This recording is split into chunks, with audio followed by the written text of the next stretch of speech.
Olá pessoal, quem fala aqui é o professor Emerson Leandro e mais uma videoaula aí para vocês.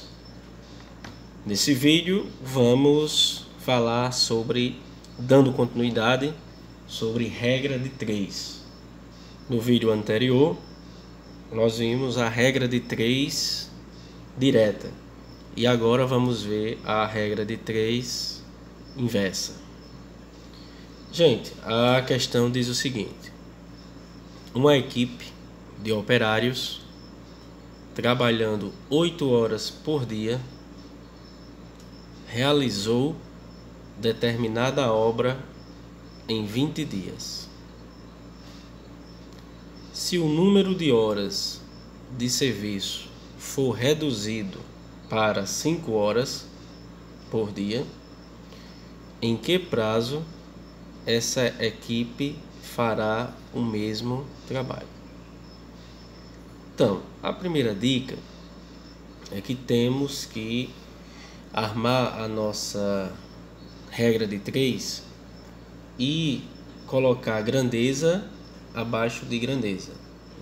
Então, a grandeza aqui, tempo que nós temos, né, que é 8 horas, vou colocar aqui o 8, um Hzinho de 8 horas, e 8 horas ele vai conseguir realizar essa obra em 20 dias, né? Vou colocar 20D. Mais à frente ele relata na questão que se o número de horas, né, olha, se o número de horas de serviço for reduzido para 5 horas, né, por dia, em que prazo essa equipe fará o mesmo trabalho? Olha, se colocamos aqui 8 horas, eu vou ter que colocar 5 horas, certo? Abaixo de 8 horas. Ou seja, você tem que deixar na mesma coluna, né, a mesma grandeza. A grandeza aqui é tempo, tempo embaixo de tempo. Do outro lado, como a nossa grandeza é dia, eu vou colocar aqui, que também é tempo, mas a unidade está diferente. Eu vou colocar aqui um X. Por quê? Porque é um valor desconhecido, tá certo? Então, em 8 horas, ele vai realizar esse trabalho durante 20 dias, né? Vai concluir. Se diminuir o número de horas 5 horas, ele vai realizar em X trabalho. X trabalho porque a gente não conhece a quantidade de dias que eles vão trabalhar. Antes de começar a operacionalizar essa regra de 3, é necessário analisar o joguinho das setinhas, né? Quando a setinha elas estão no mesmo sentido, ou para cima ou as duas para baixo, isso implica que a regra de 3 é direta.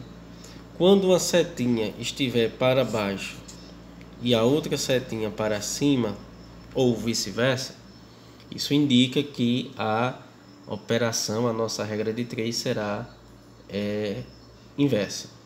Então, se a gente diminuir de 8 horas para 5 horas, se diminuir o número de horas trabalhadas, o que vai acontecer com o número de dias?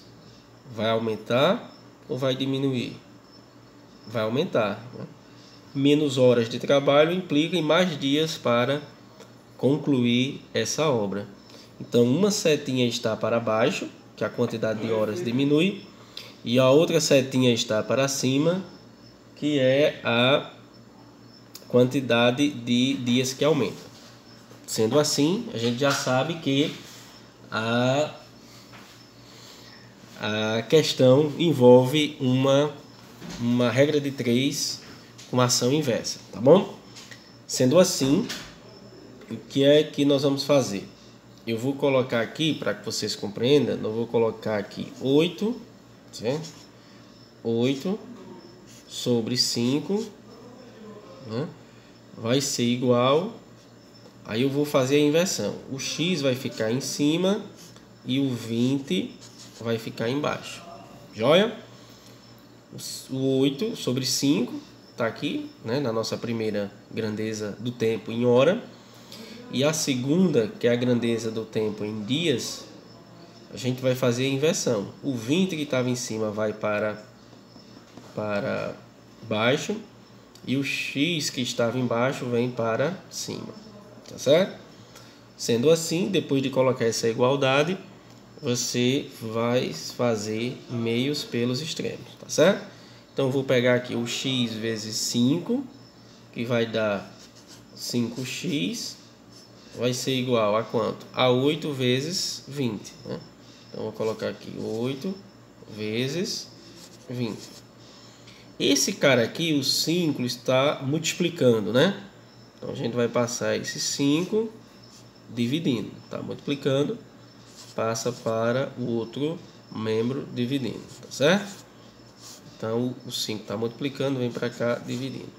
Mais uma vez, eu sempre gosto de usar essa técnica, tá? A gente vai fazer a divisão aqui. Eu vou dividir o 20 por isso aqui é um 20, tá? Cortou aqui um pedacinho, mas é um 20. Eu vou dividir o 20 por 5. Então, eu vou repetir aqui o 8 vezes 20 dividido por 5 vai dar 4. Sendo assim, 8 vezes 4 dá igual a 32. 32 o quê?